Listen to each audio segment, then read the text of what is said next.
Hey folks, we're going to go ahead and get started.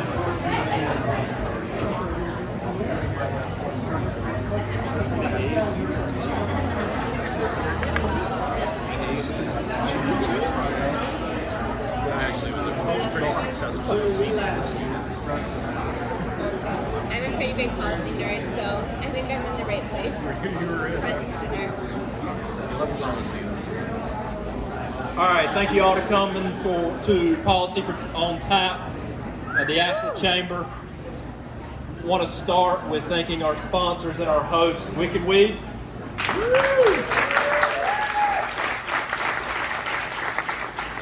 And then also our presenting sponsor for all of our Policy on Tap, Allen Stahl and Kilbourne. I'm going to turn it over to Derek Allen. Thanks to the Chamber, and thanks to our presenters. Thanks to Wicked Weed for hosting it as usual. Thanks for you guys showing up. It's really cool to see so many friendly faces and the folks that are in this crowd. Lots of doers and people that get things done in this crowd. And so it's really nice to see that. And that energy is, I think, the world's greatest resource. Our firm likes to sponsor these kinds of things. They're innovative, they're on the cutting edge, and that's where we like to be in terms of our space. We're a full-service law firm. I think we have 17 attorneys now here in town. We love working in the space that is craft everything, and we like to live a craft lifestyle. And so we support the Chamber, we support Wicked Weed, we support what you folks are doing, and look forward to hearing about it. Thanks so much.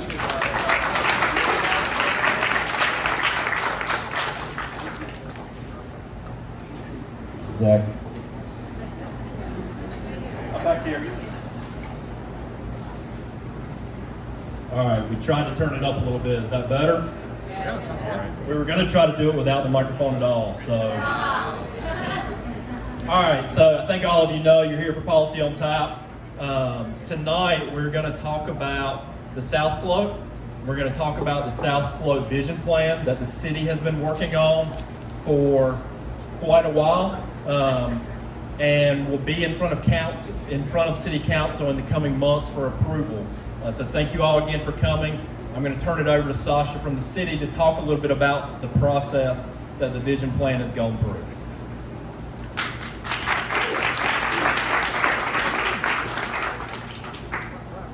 Thank you, Zach. I'm Sasha Vertunsky, and I was a planner in planning and urban design. I've been with the city for about 8 years. Is that right? 8 years this go round. But I've been here for about 22 years and I've been planning in Asheville for 22 years.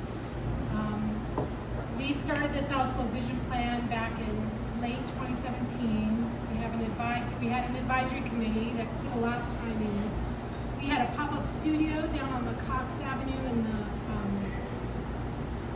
I need somebody here to like fill my words. Building with the mural on it, right? Like South Slope.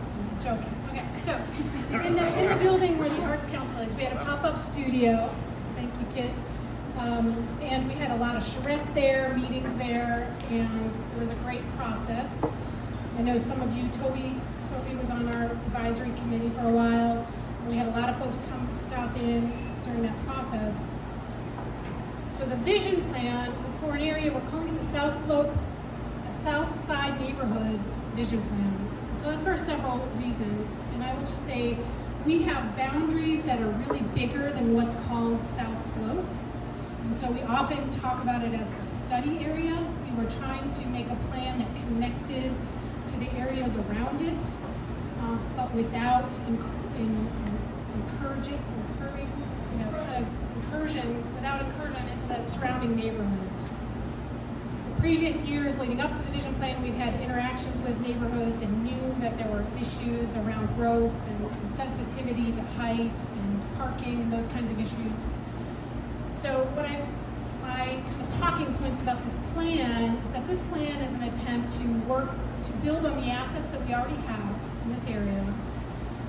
It is not introducing brand new big ideas that are hugely different than what we have, but how can we build on what we have, make that growth positive for people who already live here, make it positive for neighbors, and have neighborhoods and neighbors, residents, Asheville folks benefit from that growth.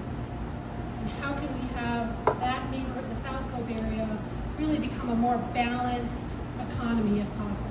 Right now, this is not a criticism of anybody's business, but right now it's kind of turned into more of a tourist area. There's still a lot of business people down there, right? There's offices, there's medical offices, lawyers, accountants, all of that. But the reason our downtown core, historic core, has been so successful is because we had residents move there.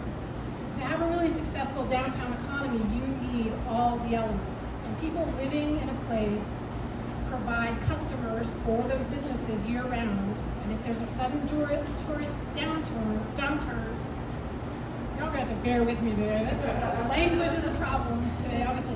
But then businesses can survive better if we have residents right there. And so we've got that happening. We've got that big development between Ashland and Cox. The Ironwood is about 500 apartments under construction right now.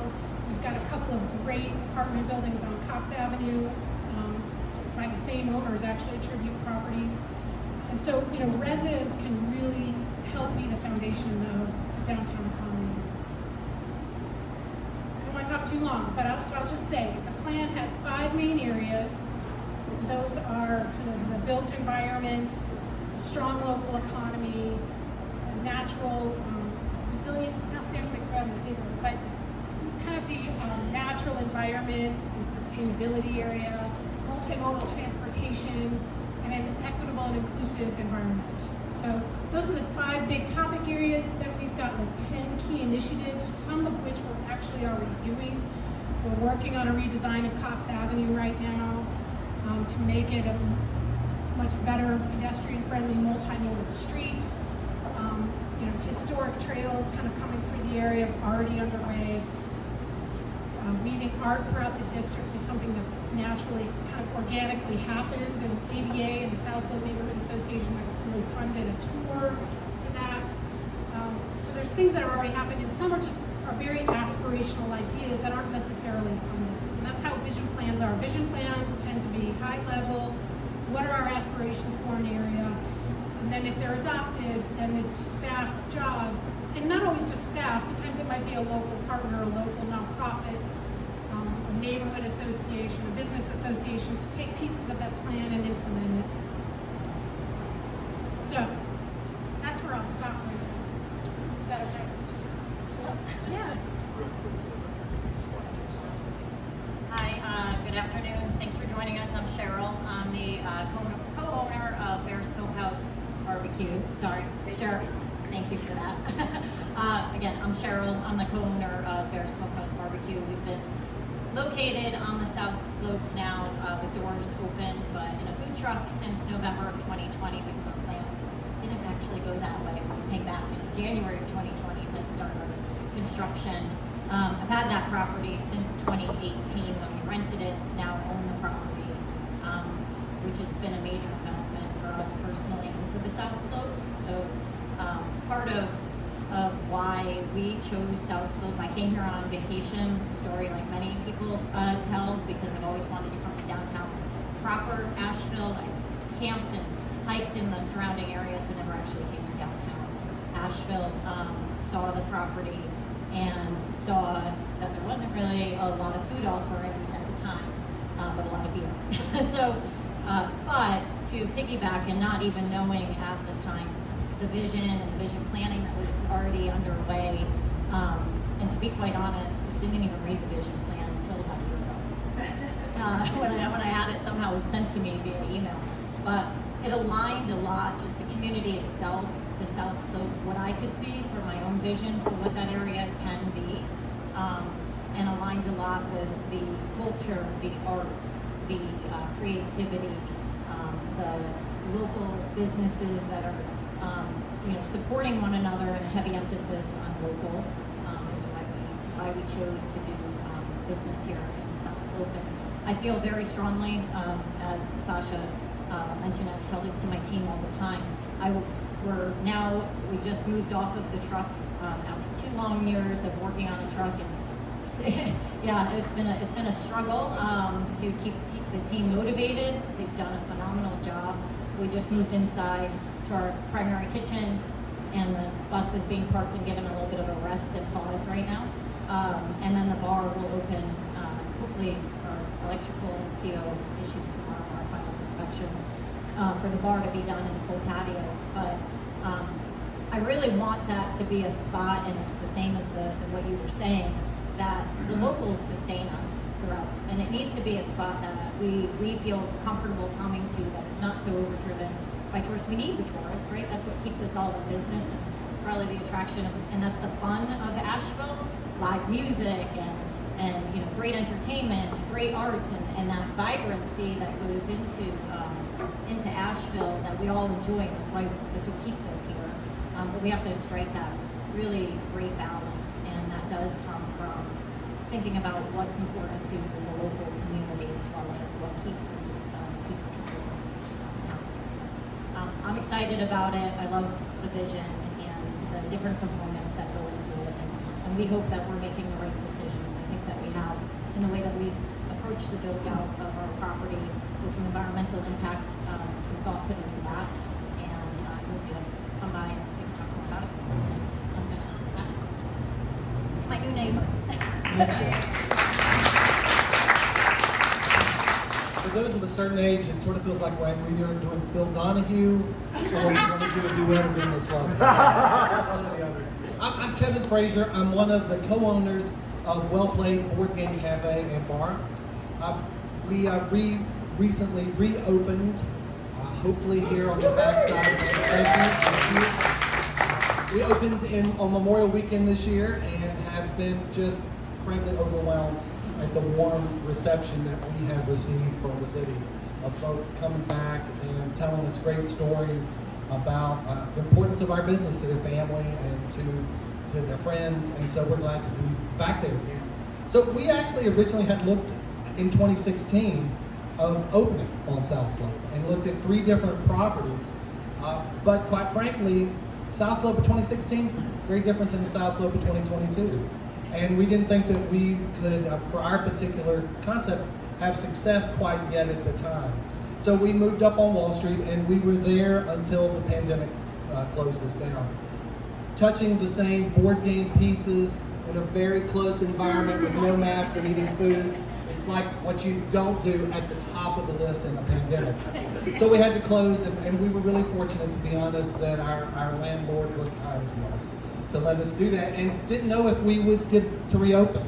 I remember shutting the door on the storage building in West Asheville, where we had Tetris the hell of everything. It's a good thing when you own a game cafe, you know how to play Tetris really well. And so we packed that entire restaurant in 400 square feet of storage, and wasn't sure the next time I opened it if it was going to be to reopen and move or to sell everything off. And fortunately, things came together summer of last year, and we're able to work together to show up on South Slope. What's drawn us to South Slope was, frankly, the energy that's there, great neighbors that are already there, and to be honest, for our business, the thought of 500 apartments opening up is very powerful. I find that the Ironwood project is just not sort of resonating. I mean, it's a big hole right now, right? But our little neighborhood will become one of the densest residential neighborhoods in the entire city, in just our few little blocks. And so that'll be a very powerful transformation for South Slope. I'm a strong believer that you can't have enough residential in a modern downtown today. That's really what, as Sasha's talking about, that's really what builds a great downtown. And I'll say that just in our almost 4 months of being reopened on South Slope, the tenor down there is very different. I think there's some false sense that there must all be tourists down there. Of course, have a lot of tourists. We are very glad to welcome the tourists. Very glad to welcome them. As much as we're glad to welcome all of our local neighbors. I mean, it's that combination. If we were in a city of our size that didn't have that component, we wouldn't be open. It just wouldn't be possible. That said, I also wouldn't want to be in a city that didn't have that great local sensibility and people, and nearly 500,000 people in our metro now.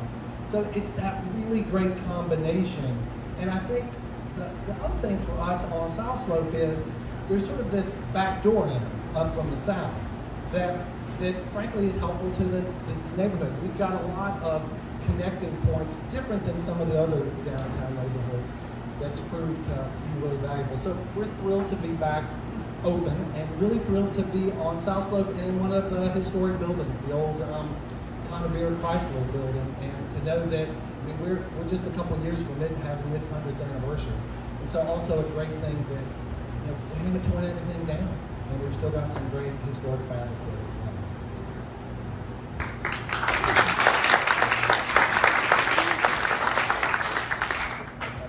Thank you three for kicking that off. For those of you who haven't seen the vision plan, we're talking about a 90-page document, 85-page document that we're not going to try to dig into tonight.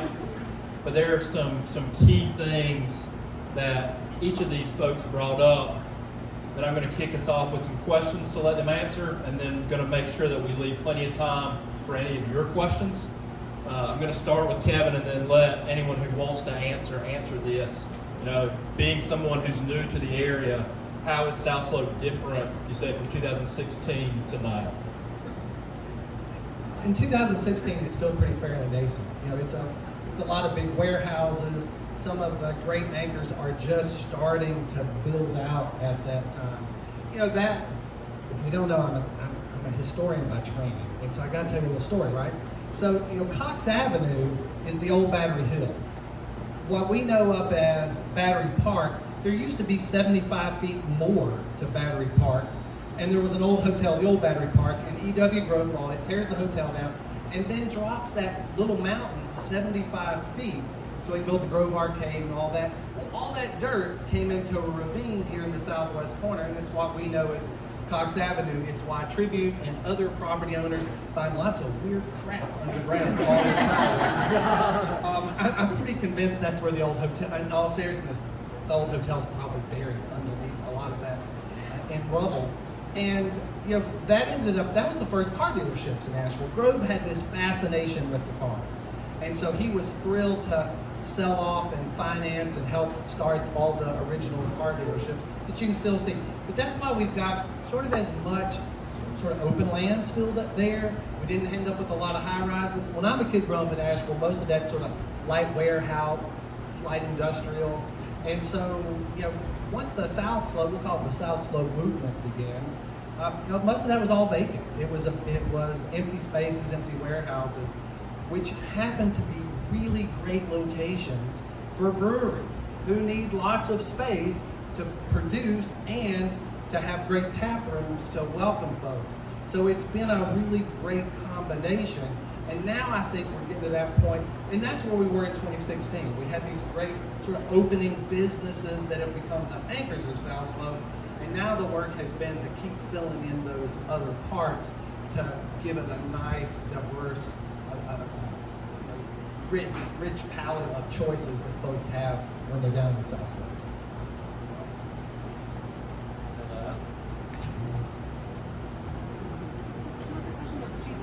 Yeah, how's it changed in the last 5-6 years? I was going to talk about the last 20 years. No, go for that. Okay. So I would just say, as a planner, part of what we watch is the real estate market, right? So many of you do too.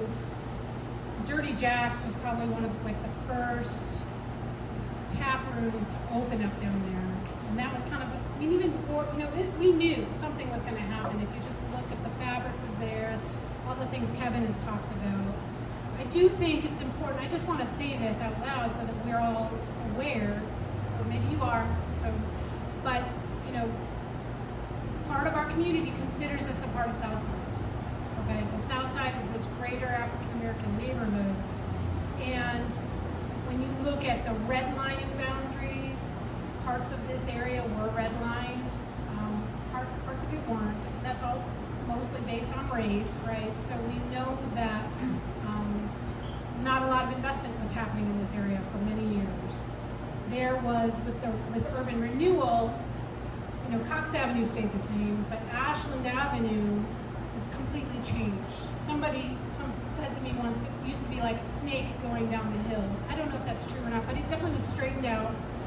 there were homes removed, there were people living, Morgan Street or Silver Street, which doesn't exist anymore, was a street, and that was, I've done the research I'm a semi-historian, not like Kevin, but I've done the research in the city directories. They used to say if you were white or black, where you lived in the old city directory. So if you go back, Silver Street, north of Silver Street was white, and south of Silver Street was black.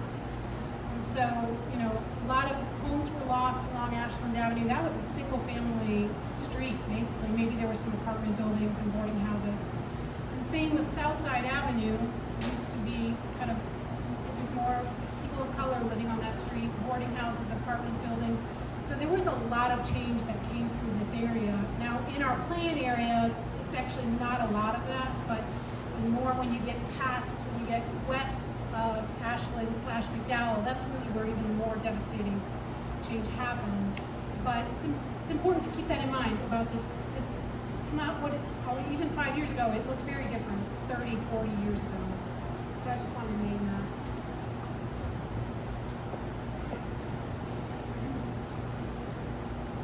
Thanks for bringing that up. In the last few years, we talked about those anchor institutions that kind of shape the South Slope. What are the policies? What are the things that the city did to get ready for that? Did the city do anything to help make that spark happen?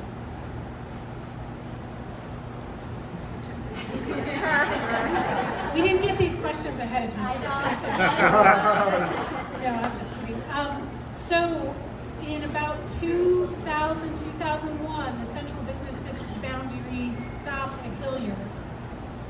And we extended the Central Business District south. So we went down, it's close to where it is today, but we included Banks, Buxton, kind of down to, I guess part of Southside maybe, Avenue. And that, before that it was more of what I would call a suburban zoning district. So zoning doesn't really matter unless you try to do something with a new building or something. It leaves the old buildings alone, but if you want to build something new, it changes it, right? So if you think about Ashland and McDowell, those are office business or maybe regional business zoning districts, and they're more suburban, right? So parking can be in front or it might be on the side. It's usually a lower level building. It's not, but in CBD, we've got, I'm trying to think of what's new on the South Slope. We've got, new building wise, like we've got a building at the corner of Cox and I guess that's Banks, or Buxton Tribute has a new apartment building they built. So CBD zoning forces you to be up at the street, your parking's behind the south, it's a much more urban form. So I think that may be the biggest thing the city did in terms of policy. Generally, for downtown in general, part of what we did is just tried to stay out of the way and allow people to be creative with businesses. The Central Business District is a pretty, CBD, I'm sorry, this is your planner jargon for today. Central Business District, CBD, that zoning district is kind of wide open up to a point, until we start getting into loud manufacturing. We're not so good on that, but Highland Brewing was allowed back in the 90s. That was like a new thing in the basement of Barley's, things like that. So sometimes the city just really has tried to stay out of the way. We have used good downtown planning over the years of, trying to encourage outdoor seating, making things interactive, making them interesting, all these things. We're always trying to strengthen the pedestrian environment, be careful of how much leeway we give cars.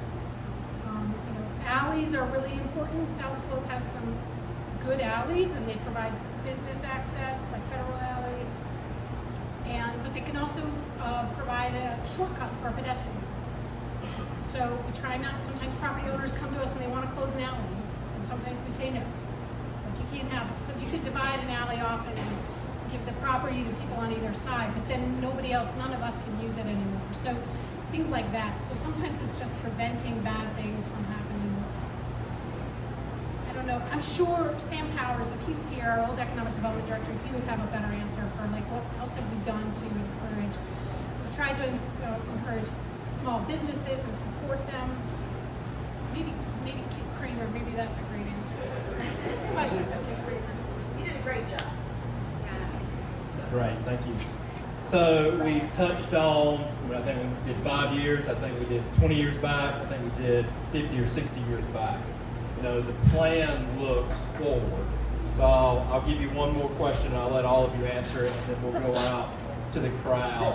What does the South Slope look like in 20 years from now? Start all the way down here, let it come back. I think 20 years from now, I think it looks very residential. I think it's a very wonderful meld of two residential districts that are on the far extremes of the east-west and that fill in. I mean, I think we're down a path to really have a great diversity of business and different operations down there. I mean, the things that we're going to need moving forward, much of it outlined in that plan. You know, folks need not get too excited about the giant parking deck on Cox Avenue. That's really going to serve those residences. It's not going to be a public deck. We're thrilled, don't get me wrong, we're thrilled to have that because folks need that, otherwise we really stretch it out. But, you know, what's happening with the car, what happens with the future of the car, that's a key factor for us down there. We're fortunate to have the great hidden deck of all, the one the county owns at the top of Cox. But for those up on the south, I mean, that's not your most immediate thought about, oh, let me park at the top of Cox Avenue and I'll walk down. More people are getting a bit of that in their mind. We're also, down on South Slope, we're its own destination, whether you're a visitor or a local.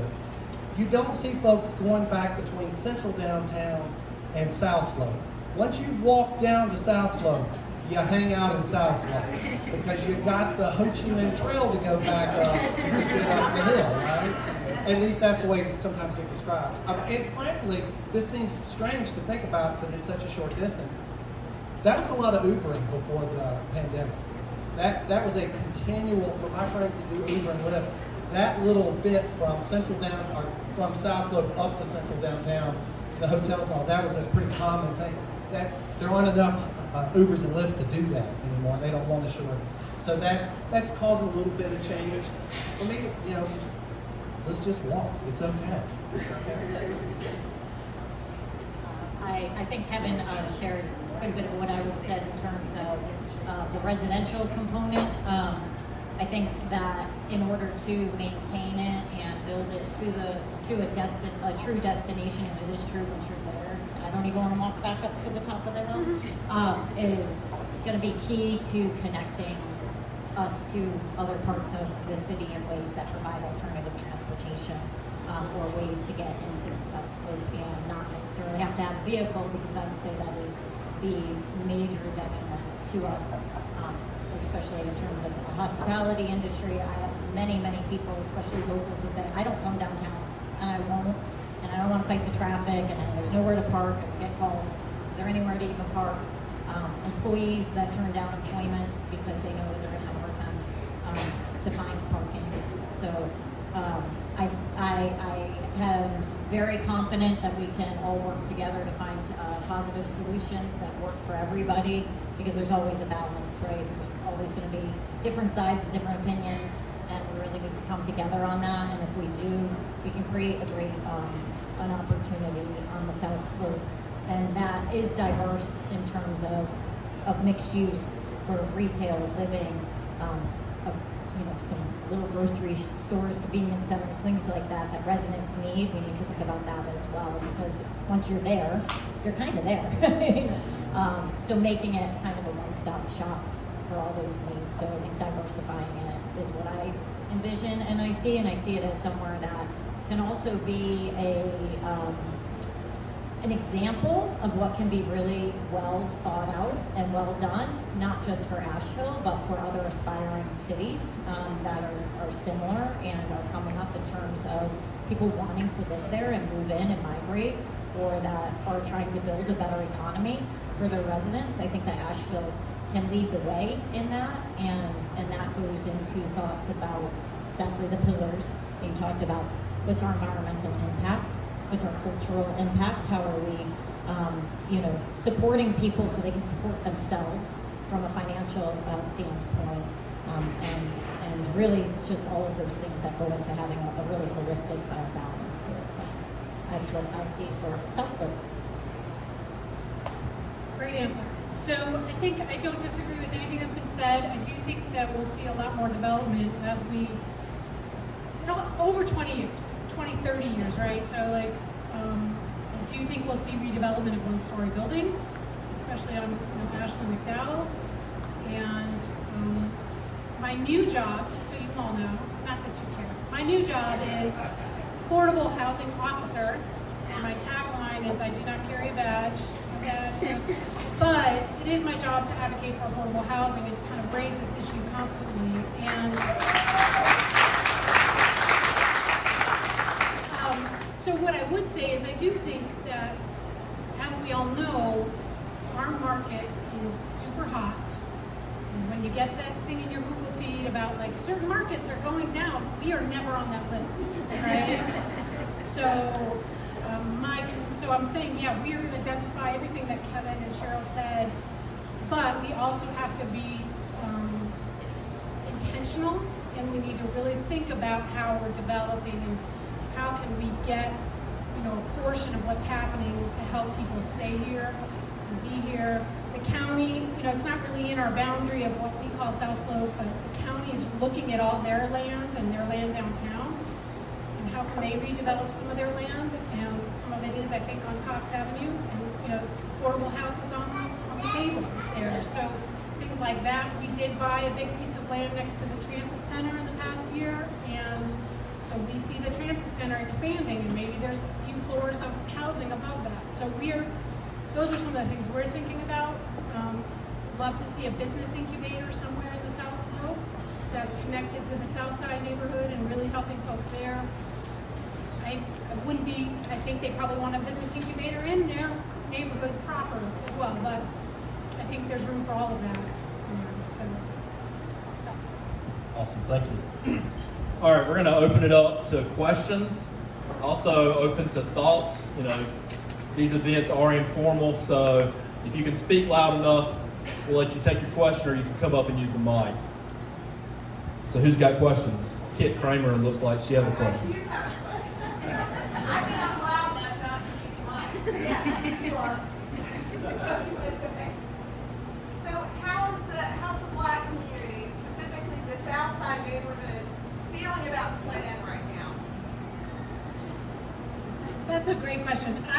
I'll be honest, I've just switched my entire life to housing, and I have not been out as much. We did have someone from the Southside community on our advisory committee who did look at the plan.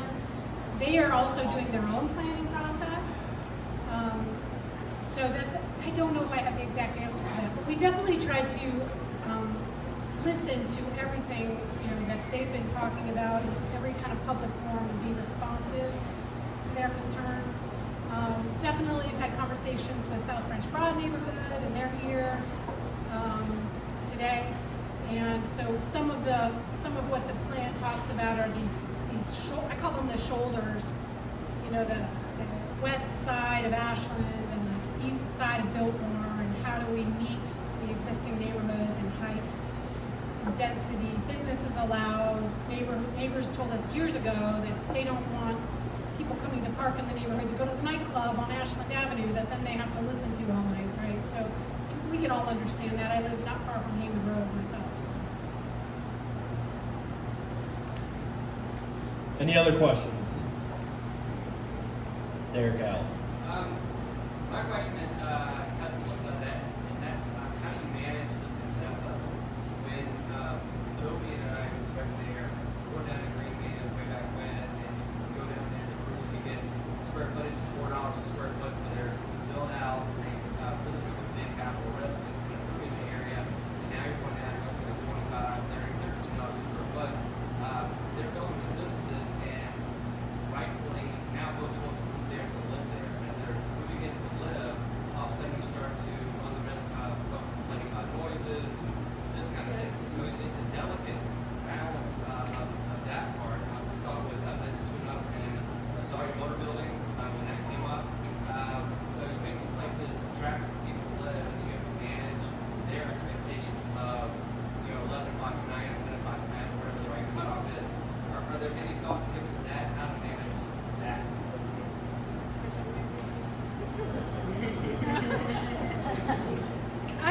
I've not been as involved in the whole noise piece of this puzzle, I'll be honest.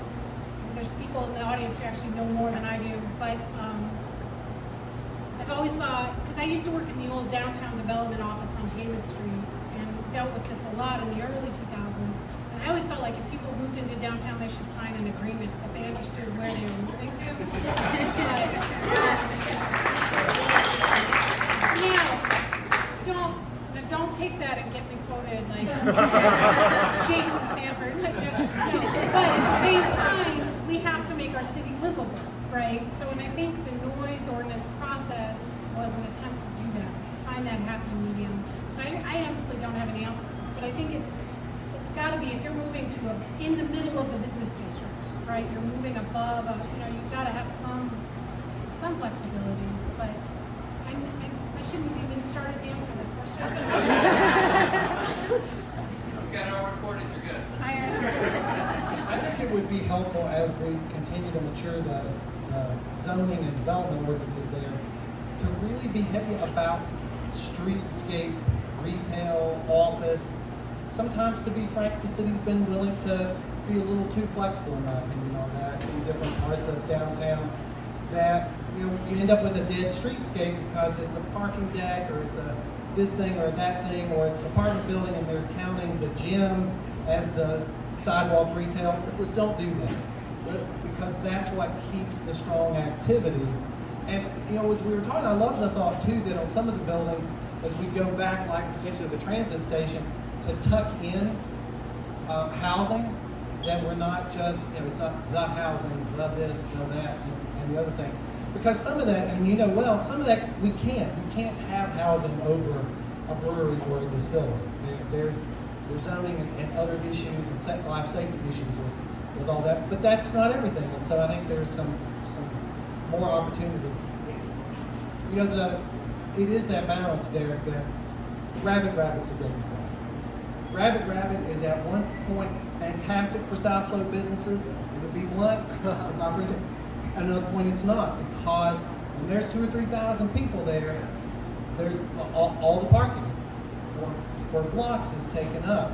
However, if it's the right group and it started early enough and it comes down the hill, it has a major impact on all of us down the hill as well. We don't meter parking currently in South Slope. That's a wonderful blessing for my employees and for me at times, and it's a curse when it comes to customers, because our parking doesn't turn over in South Slope, and people can just hang on to that space literally for days. So it's where we find that balance for sure.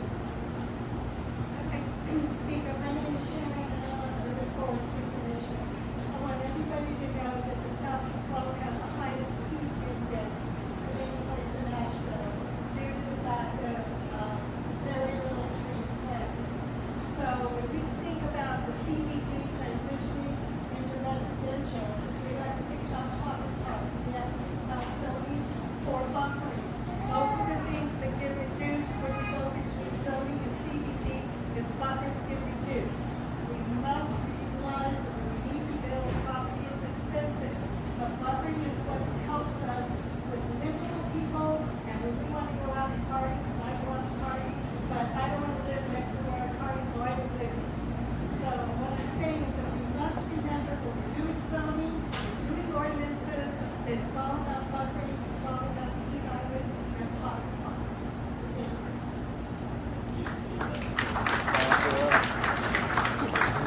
Give us more trees. We'll take every tree we get in South Slope. Yes, sir. Hi, my name is Wes Miller. And in 2005, I moved right behind the Rexdale Lighting Warehouse. I was 25 years old. Before the South Slope was the South Slope, Dirty Jack's opened after I moved in. So I just want to such advocate. There was talk about bringing a greenway through the backside of the South Slope a long time ago. I'm sure that's long gone at this point. But we lived behind the Rexdale Lighting Warehouse, and they took down 60-foot trees behind the warehouse, just trying to improve the roof. And our neighbors had 7 feet of water in their basement. The next week, we started getting water in our basement for the first time ever, and it is really problematic when we look at increasing this density with a bunch of apartments and everything. and the people are just allowed to do that. There's no recompense. Our neighbors never got repaid for any of the water that came off, because once water moves off the property, it's not your problem anymore. So they lost the entire thing. So thinking about those aspects of, we've done work on, difference in transportation. We've done work on trying to change the landscapes of the area, and I think that is really, really important as someone who is down here, before the South Slope existed, and it's so amazing what it's become, and it's so exciting to come down here and bring my kids down here, or raise my kids down here. So not losing those aspects of making this still a mountain community, that we love our green spaces and give people who are going to be residents here access to that as we look long term in the planning. So thanks. I will comment on that, and that was one of the things that when we went to plan our property, Joel Osgood, who's our landscape architect, brought to us the idea. I will admit, it has been a very tedious undertaking, but we put in a sophisticated urban stormwater system. We made the decision to spend the money for it because we felt that it was the right thing to do from an environmental perspective, so that it has a certain biomedia that sits below the surface, so when the rainwater hits, it actually filters it out a bit more than just typically just running straight into your stormwater system. And we put in a certified pollinator garden with all native plants, and so there are ways we have complied with and have put up a lot of trees on our property to be in compliance with new city zoning requirements. And there are ways in which we can start to address that as we look at redeveloping parking lots or streetscapes and that kind of thing, that just take a little bit more creativity, and folks like Joel and his group that were able to bring that forward to a client that I never would have thought of that on my own. And so those are the examples that I was saying that we can lead the way in Nashville if we're really creative about it, to preserve and continue to grow at the same time with the balance that we have.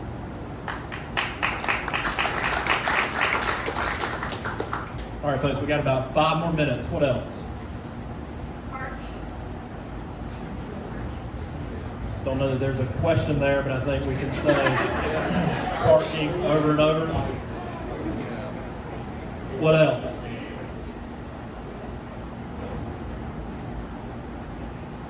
Yes, ma'am. What's going to happen to Federal Alley?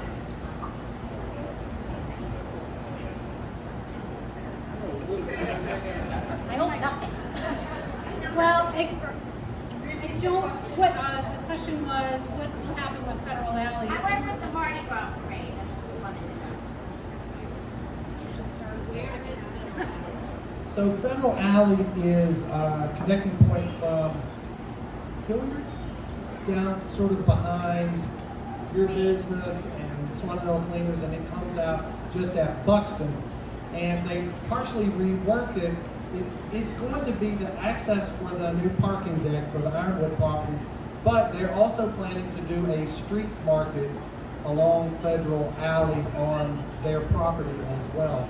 NC State storage stays there. That NC State is not sold it or anything, so that'll continue to be there, which is on that little leg of Federal Alley. But otherwise, it will stay an operable alley. And in fact, I think Ironwood got a lot of push that they needed to help improve that alley and its access and road. Yeah, I would just say from a city perspective, that's one of those alleys we're not going to ever let. It's super vital to all the businesses and connection in the area. All right, we're going to do one more question and then give you a few minutes to hang out before 5. Yes, sir. Population growth estimate for city in the next 5 years. It's more of a whole city question, what the estimate of population growth What's is. the population growth estimate for downtown in the next 5 years? Or citywide. Or citywide? I'm not sure. All right, we don't want to end on a question we can't answer. Give me your card, I can get back to you. I just wanted to go back to the green and sustainability issue. In this plan, there is some ideas around how do we increase incentives for new buildings and new development to be green, either green building, stormwater, all these pieces. And frankly, I did a chunk of research around this, and there's a lot of great things that have already happened. We've got several roof gardens in the area, but there are some things, if you didn't know, we live in North Carolina where we are much more legally limited than some other states, and there are some really great things that if we had statewide, some enabling legislation around green financing, green banks they're called, that we could actually potentially help business owners like Cheryl, to do that right thing instead of it always being so hard. So I feel like the city and county, whatever, all of us together, whenever we see a chance to advocate for those kinds of things, we should take that up. So. There's also roughly, we sort of keep track of this. There's a. Thank you, Kit. No one's ever said that. There's literally around 1,000 housing units under some level of construction that have been approved in the CBD. They're almost all apartments too. Probably 75-85% of apartments versus condos. Right now, I would argue that's a good thing for us because that's 365 residents. No offense to not 365 residents, but they're helpful. They're super helpful, right? That's a great amount of housing to be under plan, and that's from the Ironwood development to the new one approved behind the patent, the new micro housing. And to be clear, like this, the Tribute development, the Ironwood, those are 1, 2s, and 3 bedrooms. Those are not micro apartments. So it's a lot of, those 500 units will have between 750 and 850 people. That's wonderful. It's a great amount of residences added to the town. There was a thing somebody had a question. Yes, ma'am. You mentioned of pocket parks. I'm wondering, how could the city be involved in helping to preserve the stand of old-growth trees in the little plot of land that's called Ravenscroft Reserve? You're talking about mitigating a heat sink and planning for sustainability. There is the potential for a pocket park in the city with existing old-growth trees in it, in a highly trafficked, burgeoning area of the city. And I think it represents a great opportunity to do exactly what some have already been talking about.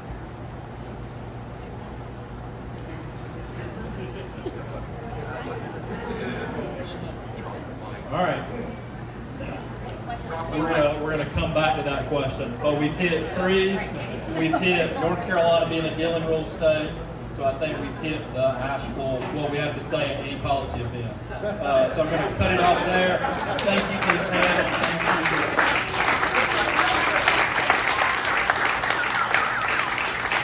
Thank you to Wicked Weed for being our host, Alan Stahl and Kilborn for all their support for our policy work. Please continue to hang out and enjoy another beer.